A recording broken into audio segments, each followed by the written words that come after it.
জীবনে যত বড় বিপদ আসুক, ডিপ্রেশনে যদি পড়ে যাও, কোনো সমস্যায় পড়ে যাও, মানে আর কোনো রাস্তাঘাট দেখতেছো না, এখন দেখতেছো দেয়ালে পিঠ থেকে গেছে, 4টা কাজ করবা, ইনশাল্লাহ তুমি ডিপ্রেশন থেকে বের হয়ে আসবা। সর্বপ্রথম কাজ হইলো 2 রাকাত নামাজ পড়ে ফেলবা।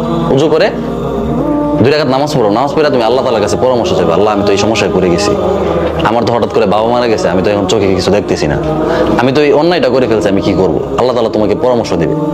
এই কথাটা আমার এক আপা ওই দিন বলতেছে, আমি একটা সিদ্ধান্ত নিয়েছি, নেওয়ার পরে আমি টেনশনে পড়ে গেছি যে হায় হায় আমি এখন কি করব। তো আমার আপা আমাকে বলতেছে যে তুমি কাজ করো, 2 রাকাত নামাজ পড়ো, নামাজ পড়ে আল্লাহ তাআলার সাথে পরামর্শ করো। আমি চিন্তা করছি আল্লাহ তাআলার সাথে পরামর্শ করবো কিভাবে।